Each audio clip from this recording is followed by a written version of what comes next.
Caros alunos, boa tarde, tudo bem com vocês? Espero que sim, né? Nós estamos começando hoje aqui, aula 1, nesse programa em que eu estou trabalhando, que é para fazer uma revisão para o Enem, né? Para quem não me conhece, meu nome é Helder, né? Helder Ferrão é meu sobrenome, professor Helder Ferrão, professor de Química do Instituto Federal Fluminense. E hoje a gente vai fazer apenas uma abordagem sobre modelos atômicos. É uma evolução dos modelos atômicos, certo? Então, a gente lembrando que esta ideia nossa aqui, né, é que ao final dessas aulas que eu vou gravando aqui, vocês têm uma boa noção de química para fazer uma boa prova do Enem. Então, a ideia é dar um pouquinho de teoria e depois resolver exercícios do Enem e de outros vestibulares que tenham questões de modelo tipo Enem, para que vocês possam, na hora da prova, aprender como fazer uma leitura rápida, né, dessas questões e resolver. Então, é só lembrando que quando a gente fala em modelo atômico, né, a gente tem que falar a palavra átomo, e essa palavra átomo, ela surgiu no ano mais ou menos 400 a.C., através dos filósofos, assim por diante, e ela quer dizer, átomo, quer dizer, esse A aqui, o prefixo vai dizer não, e tomos é divisão.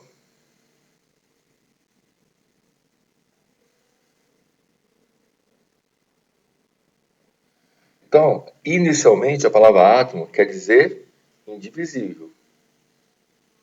Não divisão é uma coisa que é indivisível.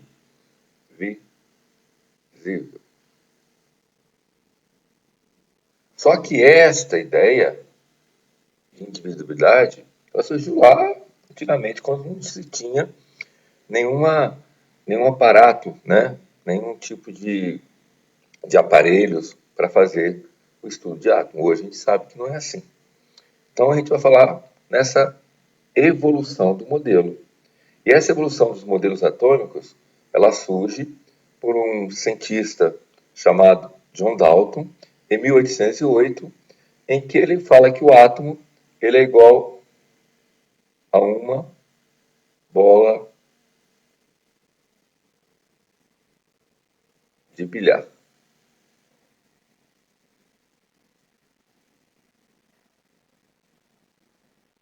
Ou seja, nesse modelo de Dalton, o átomo ele é invisível,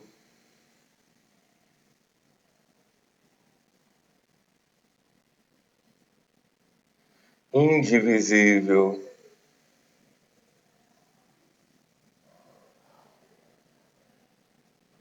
indestrutível.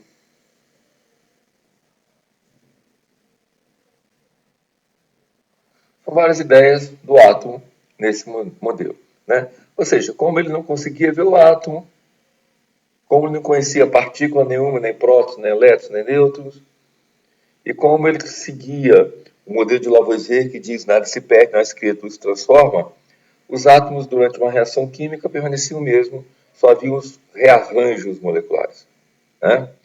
Depois, com a descoberta da eletricidade, com a evolução do século XIX, apareceu o Thomson, o modelo dele, chamado de modelo do pudim de passas.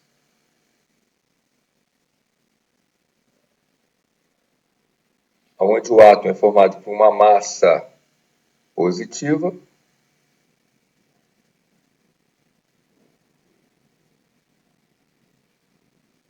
e dentro dessa massa positiva você tem os elétrons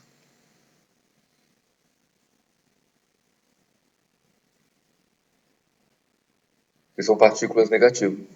A partir daí, então, o átomo passa a ser divisível.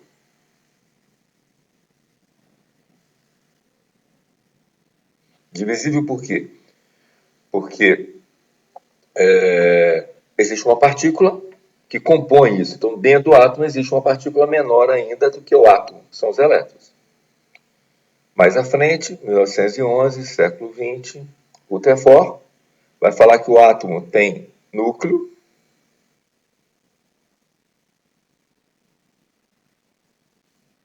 que é uma região positiva, porque ele tem dentro dele uma partícula chamada próton e eletrosfera. E depois prótons, que são partículas positivas, e tem eletrosfera,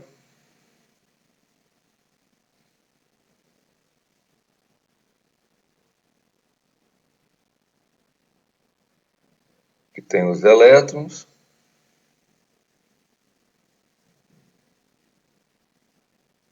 que são partículas negativas, né? Bom, a partir daí, mais à frente, Rutherford propõe, mas não é ele que descobre, no núcleo também tem nêutrons. São partículas que não têm carga. Então, o átomo ele passa a ser, ele deixa de ser uniforme e passa a ser dividido por duas regiões bem definidas. Núcleo, região positiva, eletrosfera, região negativa. Aparece Bohr, mais à frente, e Bohr divide a eletrosfera em níveis. Então, eletrosfera,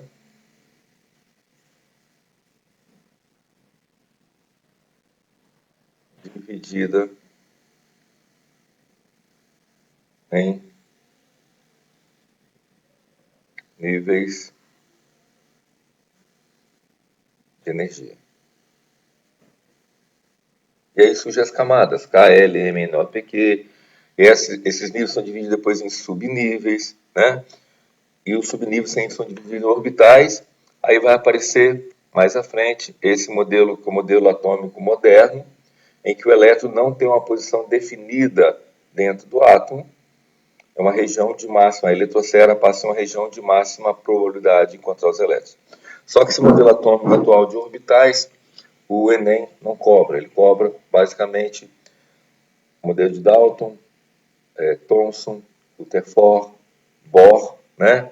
E distribuição eletrônica em subníveis de energia, porque depois de Bohr ainda aparecem os níveis divididos em subníveis, certo? E é exatamente isso que a gente vai tratar durante o nosso curso. Então, por exemplo, vamos falar agora em questões do Enem. No Enem 2024, aparece uma questão assim: as placas que indicam saída de emergência brilham no escuro. Então, placas, você vai à noite, num local, né, principalmente um local que é escuro à noite, né? Boate, isso é da minha época, né? Vai lá na casa de festa, essas coisas, tem as placas indicando saída de emergência, pois apresentam substâncias que fosforescem na cor verde esverdeada, na cor amarela esverdeada, melhor dizendo, após exposição à luz ambiente, conforme a figura. Então, mesmo a casa estando toda escura, né, de noite lá, né, nesses locais escuros, você vai ver um local de saída que vai ficar mais ou menos com essa imagem aqui. Esse fenômeno ocorre pela presença de sulfeto de zinco dopado, né, com prata ou cobre na superfície da placa. Isso está disponível no site que eles colocaram aqui. O aparecimento do brilho nessas condições ocorre como consequência de que, né, colisões, coloração, transições eletrônicas, reações nucleares, reflexão da luz. Presta atenção que isso aqui é exatamente o modelo de Bohr. Se você pensar, o que diz Bohr? Bohr dividiu a eletrosfera de um átomo em níveis de energia. Então, eu vou repetir isso várias vezes durante a nossa aulinha de hoje. Bohr dividiu a eletrosfera em níveis de energia. Cada nível de energia desse tem um determinado elétron. Então, você tem elétronzinho nesse nível, Eletrãozinho no nível de K. Como é que sei qual o nível que está o elétron? O elétron que tem menor energia, ele fica mais próximo do núcleo. Então, o elétron que está nessa camada 1, vou dizer que tem energia 1. Um elétron na camada 2, vou dizer que tem energia 2. Quanto menos energético, mais próximo do núcleo. O que acontece? Quando esses elétrons são excitados por uma fonte externa de energia, então, quando esses elétrons recebem energia do meio externo, que energia que é essa? Pode ser energia elétrica, pode ser calor, pode ser luz mesmo. O que vai acontecer com este elétron quando ele recebe energia? Ele vai sofrer uma transição eletrônica. Ele vai sair da camada 1 e vai pular para a camada 2. Nesse caso, você diz que esse elétron ele está excitado. O que é um elétron excitado? É um elétron que está num nível de energia maior do que aquele que ele se encontra no estado normal ou no seu estado fundamental. Só que você pensa o seguinte, se você sofreu uma excitação por algum motivo, eu torço para algum time, né? Aí o meu time fez gol, eu fico alegre, feliz, tal. Só que qual é a minha tendência natural? Voltar para a minha órbita de origem, voltar para o meu estado normal. Então esse elétron excitado, ele tende a retornar para essa órbita de origem. Quando ele retorna, ele vai emitir a energia que ele havia recebido. Essa energia, ela é sob a forma de ondas eletromagnéticas.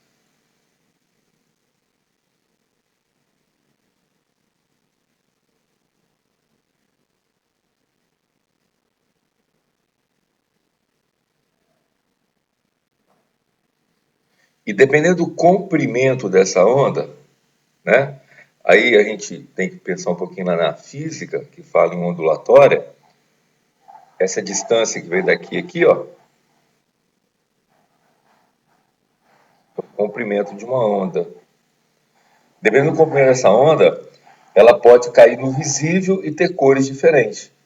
Quando essa onda aqui tem um comprimento de mais ou menos 400 um pouquinho, a um pouquinho mais de 700 nanômetros, ela vai cair no visível, seu olho vai enxergá-la com uma determinada coloração, igual esse verde que está aqui. Ó. Tá? Então, nesse local aqui que tem esse verde, né, o que acontece? A luz vai fazer o quê? Esses átomos absorverem energia, os elétrons ficarem excitados, e depois que ele excita, eles relaxam e voltam para a sua órbita de origem. Ao voltar para a órbita de origem, vai liberar toda a energia que ele havia recebido. Consequentemente, essa energia, sob a forma de ondas eletromagnéticas, se transforma nessa cor verde, que vai mostrar aonde que é a saída de emergência, no caso aqui. Então, por isso que a resposta é que o aparecimento do brilho nessas condições ocorre em consequência de transições eletrônicas. Ou seja, o elétron excitado voltando para a sua órbita de origem. Certo? Então, essa é uma questão que vai ver que vamos ter outras questões aqui que vai exatamente falar sobre isso de novo. Daqui a pouco a gente vai ver isso em outras questões.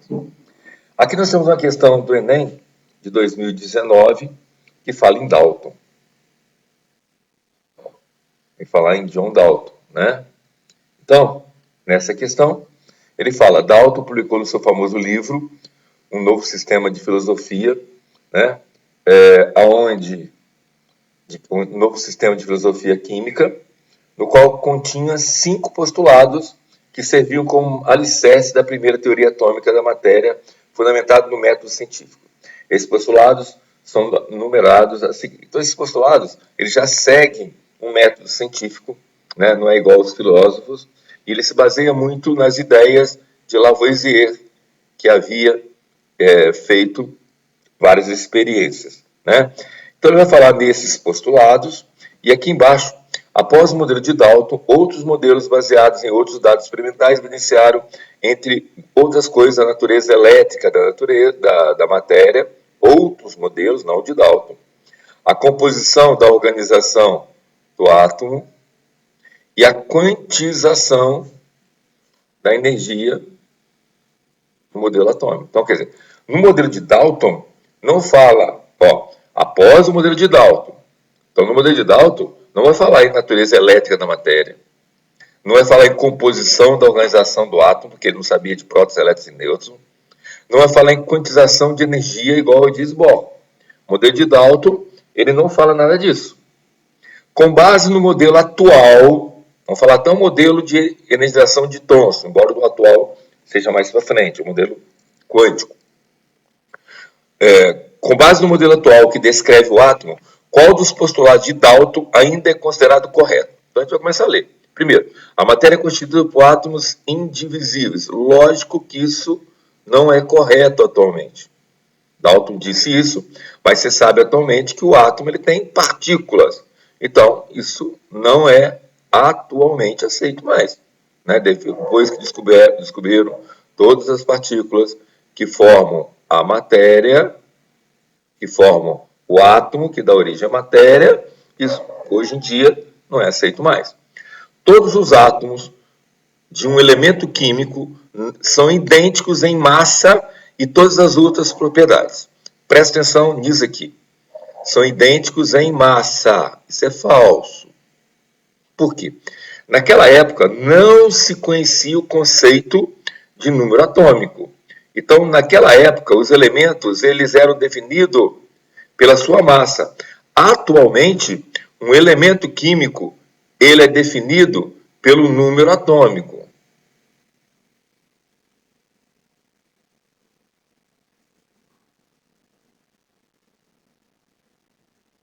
Que é igual ao número de prótons. Então, é o número atômico que identifica um elemento. E esse número atômico é igual ao número de prótons, é igual à sua massa. Tanto é que você tem átomos do mesmo elemento, mas que têm massas diferentes. São os átomos isótopos. Por exemplo, você pega o hidrogênio, ele tem 3 isótopos. O hidrogênio 1, o hidrogênio 1, 2 e o hidrogênio 1, 3. O que você observa aqui? Esses átomos, todos eles têm o mesmo número atômico. Esse número que aparece embaixo aqui é o número atômico. Então, esses 3 átomos são do mesmo elemento, mas eles têm número de massa diferentes. O hidrogênio 3 tem uma massa maior. Então, os átomos de um dado elemento são idênticos em massa? Não. Eles são idênticos em número atômico. Então, isso é falso. Então, essa afirmativa também é falsa. A terceira afirmativa: diferentes elementos químicos têm diferentes tipos de átomos. Em particular, seus átomos têm diferentes massas. Falso. Você pode ter átomos diferentes, mas tem o mesmo de massa. Por exemplo, você pega o carbono 6, 14 e o nitrogênio 7, 14. Diferentes elementos, carbono e nitrogênio. Eles têm diferente número atômico, têm diferente elemento. Tem diferentes tipos de átomos. Em particular, seus átomos têm diferentes massas. Não, eles podem ter a mesma massa. Você tem o carbono de número de massa, vou escrever de novo aqui, 14.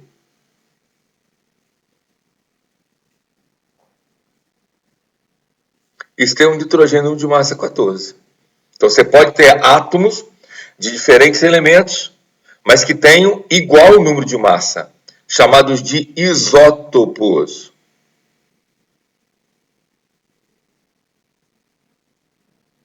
Então, inclusive, isso aqui vai ser a próxima aula, eu vou falar sobre esses conceitos.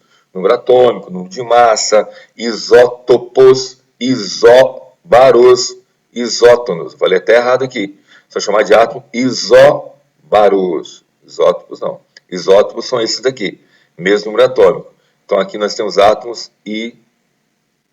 isóbarus.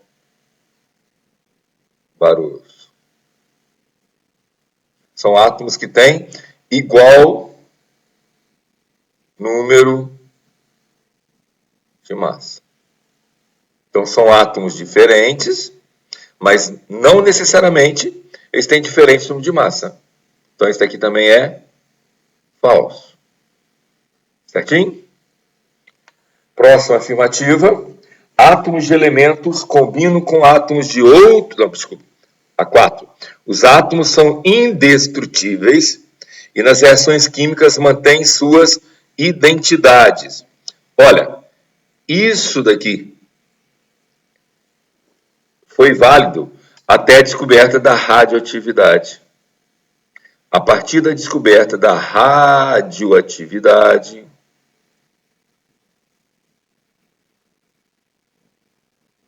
que vai ser assunto de uma aula nossa, que é muito cobrado no Enem, a gente sabe que os átomos podem sim ser destruídos, podem ser quebrados em átomos menores, ou pode-se também formar átomos maiores, através de átomos menores. No processo chamado de fissão, que é quebra de átomos grandes e menores, e fusão, que é a junção de átomos menores em átomos maiores. Então, devido à descoberta da radioatividade, isso é falso. Átomos de elemento combinam com átomos de outros elementos em proporções de números inteiros pequenos para formar compostos. Isso é verdadeiro. Ou seja, se você pegar, por exemplo, sódio, vamos colocar aqui diferente, né?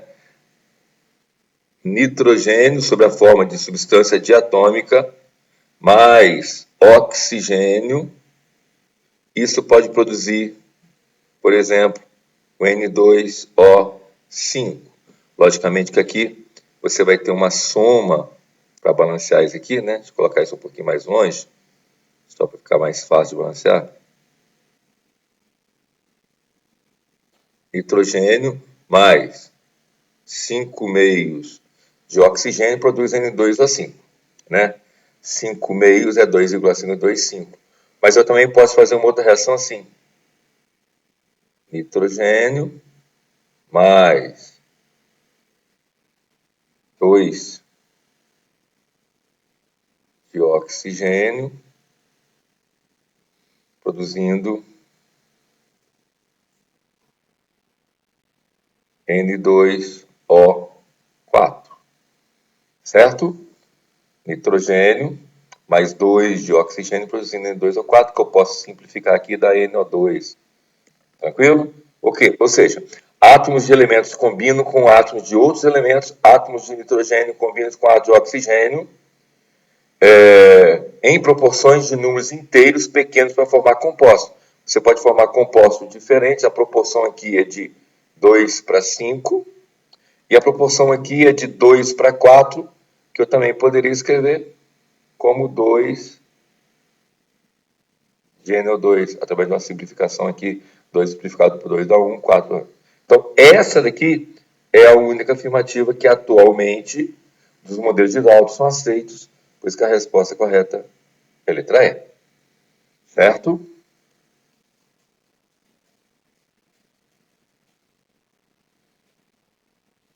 Questão número 3. Enem 2019, um teste de laboratório permite identificar alguns cátions metálicos a introduzir uma pequena quantidade de material de interesse em uma chama de bico de Bunsen, uma chama, para em seguida observar a cor da luz emitida. Então, o que é essa cor da luz emitida se você aquecer um material? Por exemplo, só para você ter uma ideia, né? Se você pegar qualquer material, né, e aquecer esse material, ele vai emitir luz, vai emitir um tipo de cor, tá certo? Então, sempre essa luz emitida por esse material, ela consiste no retorno de elétrons excitados para seu estado fundamental. Então, por isso que a resposta aqui vai ver. A mudança de fase? Não, mudança sólida não tem nada a ver. Combustão? Não. Diminuição de energia cinética dos elétrons? Não. Elétron excitado, elétron aquecido vai aumentar a energia cinética. Agora, olha só. Transição eletrônica de um nível mais externo. Então, olha só. transição eletrônica de um nível mais externo para outro mais interno na eletrosfera atômica. É isso que eu falei lá no modelo de Thomson.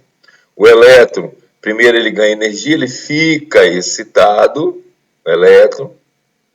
Quando ele ganha energia, ele fica excitado. Vai para uma órbita onde ele está excitado. Depois ele relaxa, volta para a órbita de origem e emite essa energia de volta sob a forma de ondas eletromagnéticas.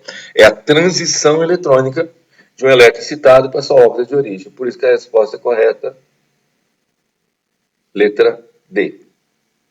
De novo, 2017. Olha, isso aqui foi 17.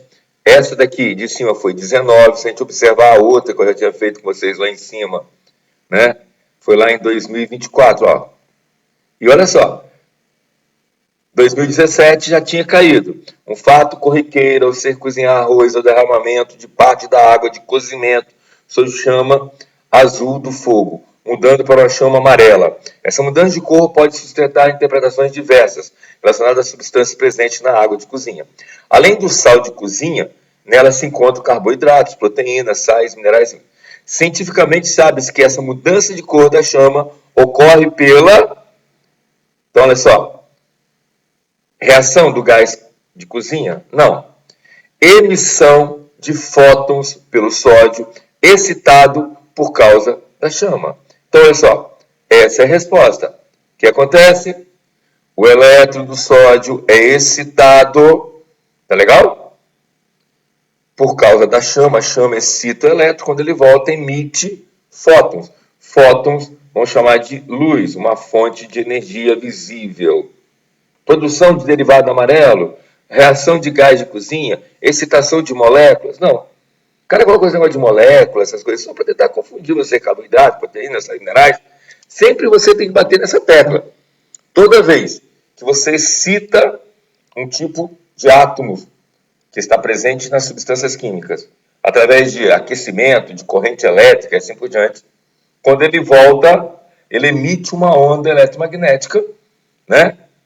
E essa onda vai gerar um comprimento de onda que nossos olhos vão reconhecer com determinada cor. Novamente, mesma questão. Beleza? Agora vamos ver questões de outros vestibulares, mas que são muito possíveis também dentro do vestibular do Enem, né? Dentro da prova do Enem. A figura a seguir representa a evolução dos modelos atômicos desde o primeiro proposto por Dalton, bola de bilhar, Thomson, pudim de passas, Rutherford, núcleo e eletrosfera, e Bohr, né, transições eletrônicas. Sobre os 4 modelos atômicos apresentados, é correto afirmar: todos os modelos previram a presença de cargas. Não, Dalton não prevê presença de carga, então falso. O modelo proposto por Thomson, pudim de passas, por prever a existência de nêutrons, o modelo de Thomson é quem prevê a existência de elétrons. Então, falso. Diferentemente do modelo de Dalton, o modelo de Rutherford não explica a estrutura de cátions e ânions. Explica, porque o modelo de Rutherford ele tem prótons e elétrons.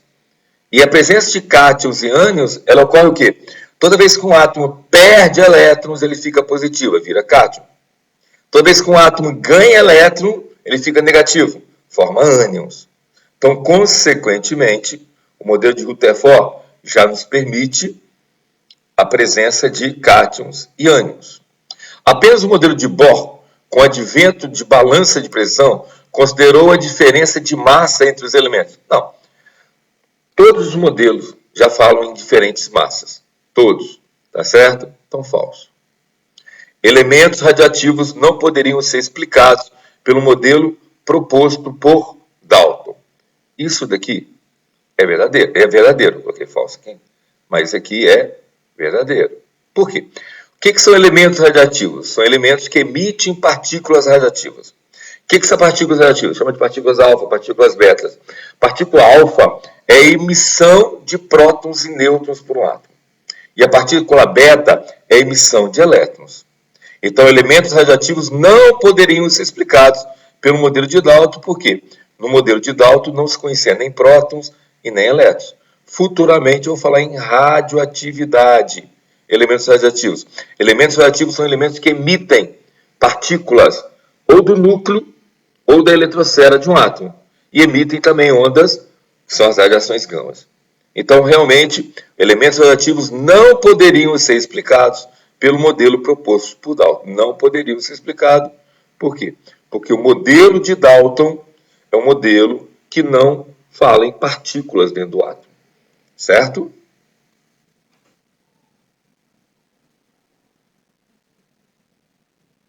Questão da FUVEST. Quando uma solução de NaCl é colocado em contato com a chama, observa-se uma luz amarela, figura 1. Então, NaCl colocado aqui, chama amarela. Quando esse mesmo experimento é realizado na presença de uma lâmpada, a chama presente está preta. Figura 2, a chama agora está preta. Por que isso? Por que essa chama está preta? Porque é o seguinte, aqui, nessa aqui, o sódio, só tem o sódio aqui, o NaCl na realidade, né? Está excitado. Então o que acontece? No caso aqui, nós temos o sódio, tem a sua eletrosferazinha assim, né? Tem um elétronzinho em uma camada aqui. Esse elétron vai ser excitado, vai ganhar energia da chama e vai pular para a camada mais externa. Ele vai dar esse salto aqui. Eletroexcitado. Quando ele volta, né, ele vai emitir ondas eletromagnéticas. Essas ondas eletromagnéticas, elas têm a cor amarela. Nossos olhos vão vê-la amarela. Beleza? Agora, do lado de cá, quando você vê esse segundo desenho aqui você tem uma lâmpada de sódio. Dentro dessa lâmpada de sódio tem vapor de sódio e está acontecendo isso. Esta lâmpada de sódio está emitindo luz amarela. Esta luz amarela aqui também está sendo absorvida. Então você tem luz sendo jogada aqui para fora e tem luz sendo jogada aqui para dentro. Essa luz da lâmpada de sódio, ela vai ser absorvida pela essa chama amarela da luz emitida pelo sódio. E aí, essa onda eletromagnética, a onda que é liberada, é a mesma onda que é absorvida, o comprimento de onda. Então você vai ter uma superposição de ondas. Vou colocar com outra corzinha assim. Essa que eu desenhei amarelo aqui é a onda saindo, que estava só no primeiro desenho, certo? Aqui, nesse primeiro desenho, chama amarela. Nesse segundo desenho, o que você tem? Esta onda que está vindo daqui, ó, que eu vou desenhar dessa cor, ela está vindo e sobrepondo essa onda amarela. Por quê? O comprimento de onda que é liberado é o mesmo comprimento de onda que é absorvido. Então, quando uma onda sobrepõe a outra, você não vai ver cor nenhuma, vai ficar escura. Tá certo? Então, na figura 1, a chama amarela devido à absorção de luz pelos átomos de sódio. Quando a chama 2, a chama está preta porque o sódio deixa absorver quando a chama é irradiada pelo átomo de sódio. Tá fora. Na figura 1, a chama é amarela porque esta é a cor de qualquer chama. Falso. Na figura 1, a chama é amarela porque esta é a cor de qualquer chama. Falso. Na figura 1, a chama é amarela devido à emissão de luz pelos átomos de sódio. Enquanto em 2, a chama está preta devido à combustão. Falso. Na figura 1, a chama é amarela devido à emissão de luz dos átomos de sódio. Enquanto em 2, a chama está preta porque os átomos de sódio da chama absorvem a luz proveniente da lâmpada de sódio. Então é isso, ó. Essa é a resposta. Tá? Por quê? Porque está preta porque os átomos de sódio da chama do primeiro desenho. Então, por quê? Os átomos de sódio da chama desse primeiro desenho absorvem a luz proveniente da lâmpada de sódio. Então, continua emitindo ondas aqui, mas a lâmpada de sódio também emite onda e uma onda sobrepõe a outra. Então absorve esta onda, então fica escuro. Certinho? A mesma onda que é emitida é absorvida. Quando isso acontece, uma onda sobrepondo a outra, você vai vê-la escura. Resposta, letra E. Beleza? Questão 7 da FUVEST. Neste texto, o autor descreve o fascínio que a descoberta em química exerceu sobre ele durante a sua infância. Eu adorava a química, em parte por ela ser uma ciência de transformações, de inúmeros compostos baseados em algumas dúzias de elementos. Eles próprios, fixos, invariáveis e eternos. A noção de estabilidade e de invariabilidade dos elementos era psicologicamente crucial para mim, pois eu os ouvia como pontos fixos, como âncoras em um mundo instável. Mas agora, com a radioatividade, chegavam transformações das mais incríveis. A radioatividade não alterava a realidade da química ou a noção de elementos. Não abalava a ideia de sua estabilidade e identidade. O que ela fazia era aludir a duas esferas no átomo. Uma esfera relativamente superficial, acessível, que governava a reatividade e a combinação química. E uma esfera mais profunda, inacessível a todos os agentes químicos e físicos atuais e suas energias relativamente pequenas, onde qualquer mudança produzia uma alteração fundamental de identidade. Isso aqui é um livro chamado Tio Tungsten, Memórias de uma Infância de Química. De acordo com o autor, então eu frisei aqui o seguinte, esse autor, quando ele fala que tem uma esfera relativamente superficial e acessível, e uma mais profunda, ele está falando exatamente em núcleo e eletrosfera. A eletrosfera de um átomo, a gente vai ver isso mais na frente em ligações químicas, ela é responsável pela reatividade e combinações químicas. Enquanto o núcleo, ele altera a identidade. Por que ele fala que altera a identidade? Porque no núcleo você tem o prótons. E os prótons é que identificam o átomo. Todo elemento químico é identificado pelo seu número atômico, ou seja, pelo número de prótons. Quando eu falo assim, hidrogênio, todos os átomos de hidrogênio têm número atômico 1, embora existam hidrogênios diferentes.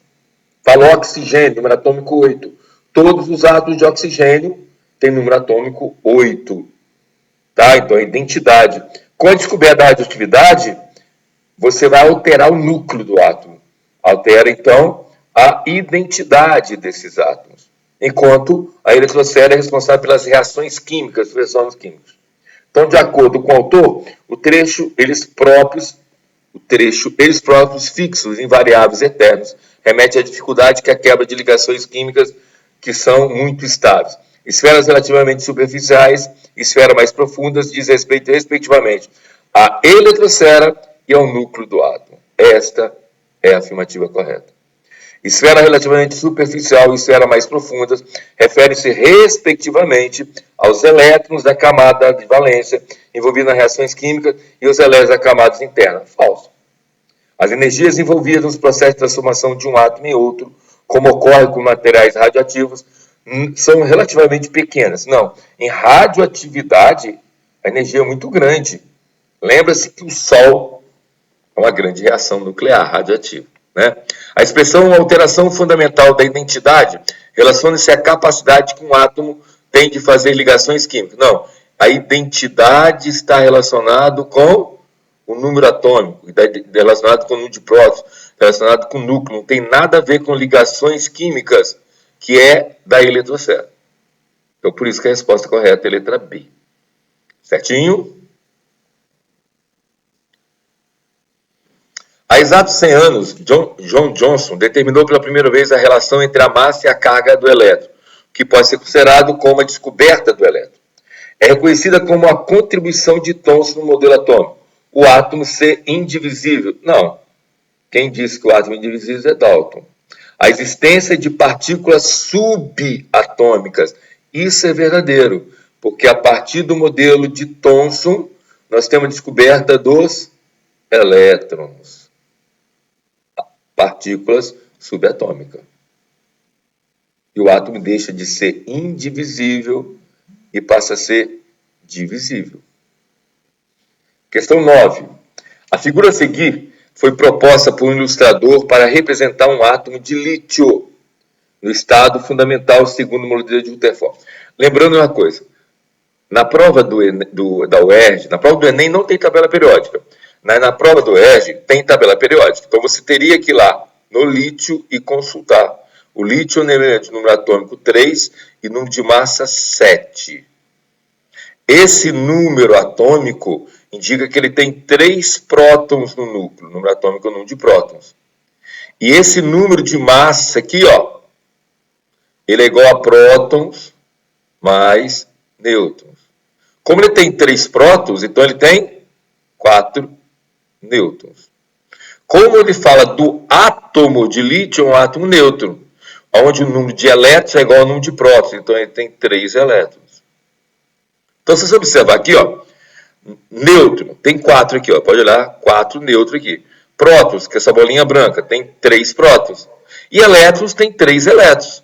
Só que os elétrons, tá vendo? Está colocando um elétron na primeira camada, outro na segunda e na terceira. Está falso. Por quê? A eletrosfera do átomo é dividida em camadas K, L, K, L, M e assim por diante. A camada K tem 2 elétrons. E a camada L pode ter até 8. Como só tem 3 elétrons e 2 teriam que estar na camada K, na camada L só poderia ter 1 elétron. Então não tem essa camada aqui de fora. Essa camada aqui não existe. E o átomo ele ficaria assim, ó, o núcleo. E na eletrosfera, não vou desenhar o núcleo porque ele está correto. Na eletrosfera, você teria 2 elétrons na camada K e 1 elétron na camada L. Então, constata que a figura está incorreta em relação ao número de partículas nêutrons no núcleo, não. Partículas no núcleo, não. Elétrons por camada. Isso aqui está errado nesse átomo. Por último, em 1911, fala em Rutherford, realizou um experimento e constitui um bombardeio com finíssimas lâminas de ouro com partícula alfa, emitidas por elementos radioativos, e observou que a grande maioria das partículas alfa atravessava a lâmina de ouro, sem sofrer desvio nenhum. Por quê? Porque a eletrosfera é muito grande. Então as partículas alfa atravessam pela eletrosfera. Uma em cada 10 mil partículas alfa era desviada para um ângulo maior que 90 graus. Quer dizer, essas partículas, uma em cada 10 mil, batia e voltava. Por quê? Porque partículas alfa são partículas positivas, e quando bate contra o núcleo, que é positivo, bate e volta, e são partículas que têm uma massa, então quando bate contra uma massa, bate e volta. Com base nas observações acima, o Rutherford pôde chegar à seguinte conclusão quanto à estrutura do átomo. O átomo é maciço? Não. O átomo ele é descontínuo, né? A carga elétrica do elétron é negativa e pontiforme. Essa ideia de carga elétrica negativa não foi o Rutherford que estabeleceu. Foi lá no modelo de Thomson.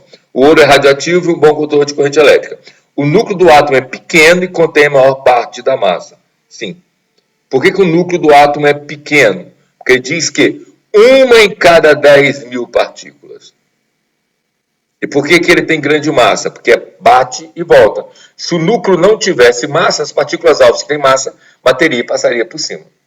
É bom dizer que o núcleo ele tem, em média, de 10 mil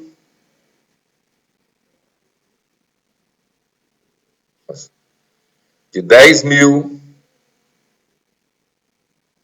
a 100.000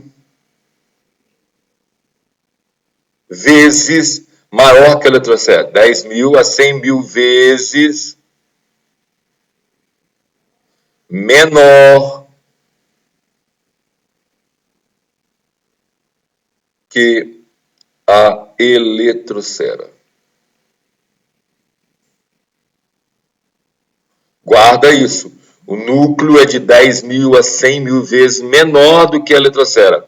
O núcleo ele é muito pequeno comparado com a eletrosfera. Certinho? Então, essas aqui são questões que caem corriqueiramente em provas de vestibulares ou do Enem, falando sobre modelos atômicos. Tá certo? Espero que tudo corra bem, que vocês tenham entendido. Caso alguém não tenha entendido, eu vou passar futuramente para vocês um link para vocês entrarem em contato e assim por diante. Certinho? No mais, gente, um abraço a todos e que fiquem todos muito bem. Até a próxima.